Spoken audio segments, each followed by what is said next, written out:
อายกำลังสิเฮ็ดเนาใจลืมเจ้าได้แล้วเด้ตั้งแต่โดนเจ้าเทไปกลางทางสัมมา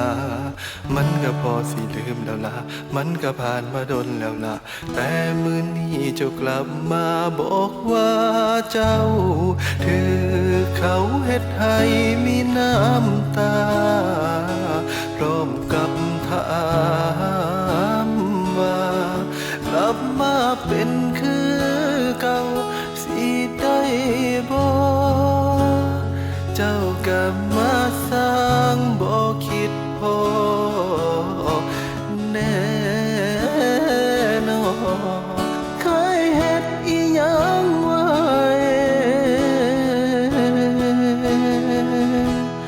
มันก็บ่แม่นของสิลืม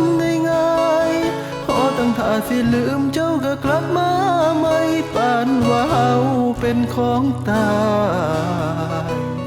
บทสิไปก็ทิ่มเฮาไว้ซ้ำมาเศร้าคิดสานาง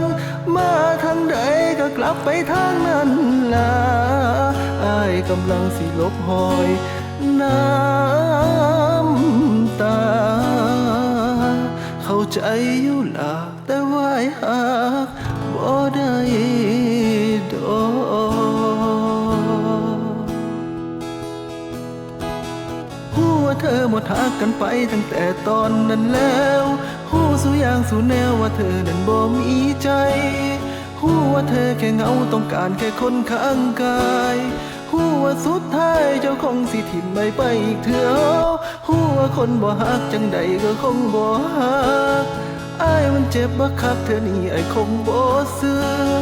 ว่ามันไปได้ดิบได้ดียังกลับมาโพดเอาเลือแม่นสิบอกฮักจักเธอไอ้กะบ่ยินแล้วล่ะ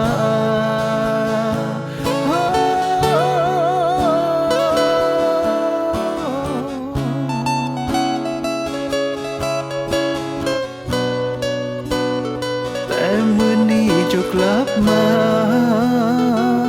บอกว่าเจ้าถือเขาเฮ็ดให้มีน้ำตาพร้อมกับถามว่ากลับมาเป็นคือเก่าสิได้บ่เจ้าก็มาสร้างบ่คิดพอแน่นอ